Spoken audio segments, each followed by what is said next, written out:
The bar's still open. You get a drink of water if you need to. Thank you. Oh no, that's because somebody.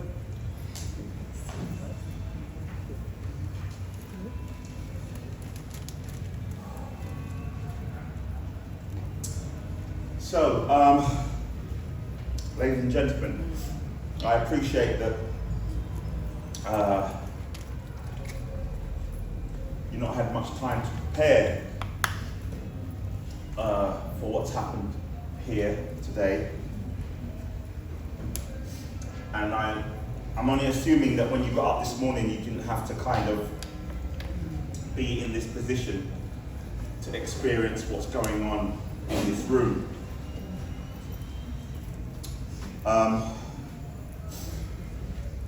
Well, there's a lot of people who hadn't prepared for today, like yourselves, and the good thing is that we are here together at this moment, now, in this time, to honour our loved ones, to share or say what needs to be said.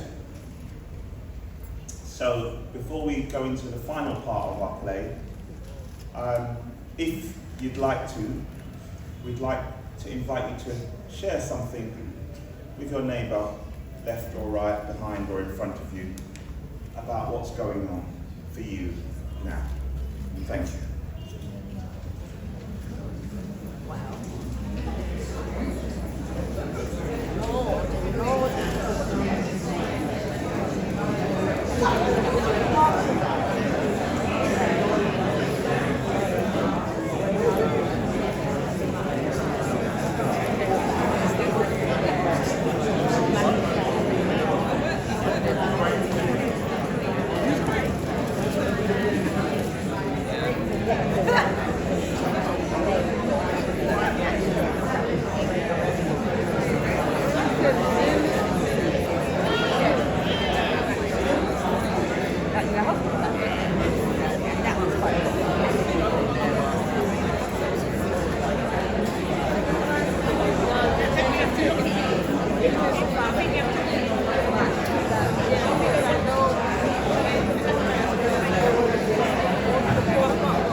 Thank you so much. Thank you. Thank you so much. Okay. Thank you so much. I hope everyone is okay, and it's okay not to be okay. But just checking in with anybody. Would anybody like to share anything that perhaps you may have been talking about just a moment or two ago? Anybody? Just if you raise your hand, we can get the mic over to you. Okay, we'll start here and then we'll come back. Fernando and Yusuf, if we could get ready to hold the mic to bring it back, that'd be great. Please, go ahead. Good evening, everyone. After 6 days, when our tree died, Just to remind us, like yesterday, there is nothing between years and days or months. The first son died 27 years now. My other daughter died. My biggest son died 1999. My daughter died 2018, and my eldest son died 2021. When I heard about that, it just tear my heart apart. Because I don't think they should die like that. And all I was asking everyone, every young people, take care of yourself. Diabetic and blood pressure, it is no joke. It's giving you no warning, right? You just go to bed and you never wake up. And I cannot forget the journey I'm going through for 27 years until now. I still cannot believe they are gone. I think they are still here. They are beside me.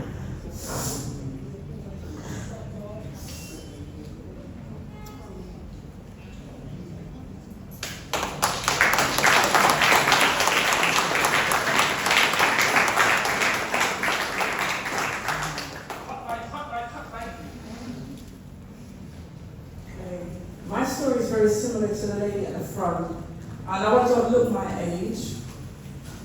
But 28 years ago, I was pregnant and taking my mum to have chemotherapy, not knowing the dangers that was involved.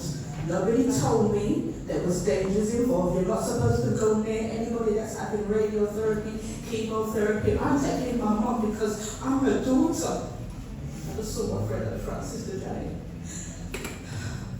This brought on a miscarriage. So 28 years ago, I lost my son. And I feel robbed. I feel angry. I feel so crushed. Then 22 years ago, I had my last daughter, almost 23 years ago, at a hospital in South London. And technically I was dead after giving birth. And if it wasn't for my husband, at the time I wouldn't be here. Resus came, I was rushed away, I don't know what happened, it was all so quick. All because the level of care, the negligence and incompetence of the midwifery team. When I was told, I told them I needed oxygen. You don't need oxygen, you're breathing. I told them I needed A, I told them I needed B. They never listened to anything I was saying. Because it was child number 3, or you're making a fuss. So, after giving birth, I was separated from my daughter, which I didn't like. And I had to have all heart monitors and basically cardiac arrest because I couldn't breathe, so my heart was doing too much work. So I died after giving birth. But I thank God that I'm here. I thank God that my husband was standing by and he was my advocate because I was not able to talk. So my daughter is alive, she's well, everybody's well, but just watching her play, the umbilical cord, it just broke me. It just broke me. But I pray that everybody gets strength from this play. Thank you.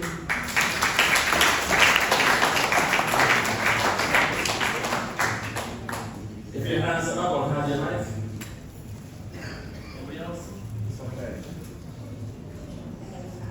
Great play.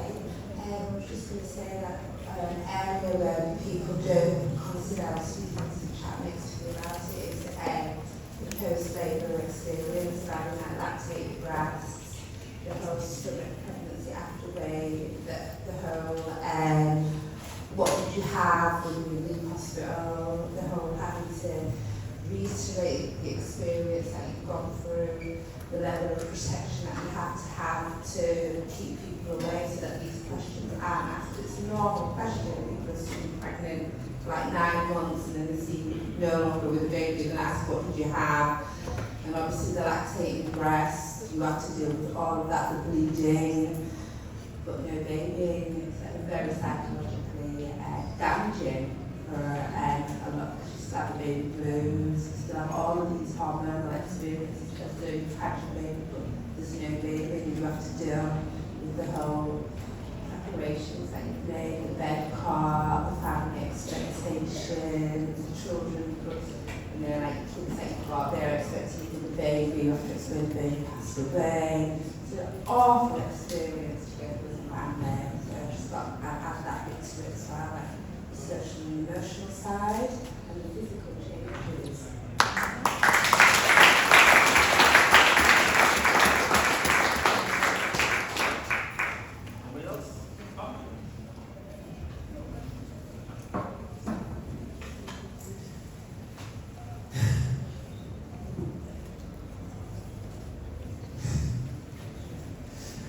I came back to the UK in the 70s, and I was teaching at King's, and I had to learn statistics. And I was reading that 90% of the people born in King's were British. And I thought, what? And then I realized, of course, even though they're black, they're British. And it really helped me to learn a completely different perspective. And I learned in the work I've been doing that the only person you can ever change is yourself. And in 2017, I was in a community meeting here in Brixton, and one of the MPs was telling me about the number of black people who are in mental health institutions and also in prisons.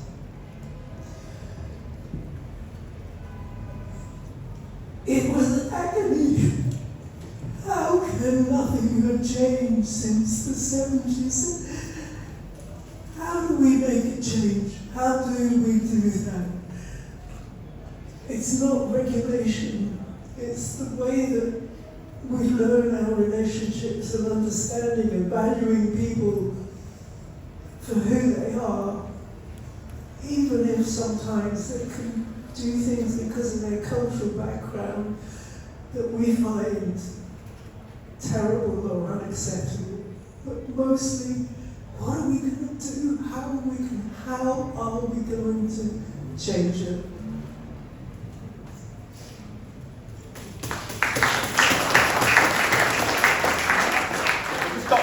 One more, and then we're going to move on, and then we've got other opportunities for people to speak, but we need to move on with the show, otherwise we won't get to see the other part of the show. Okay, hello everybody, I'm Veronica Ebanks, and I would just like to say, from what I saw of the play, the secrets, those secrets, right, are never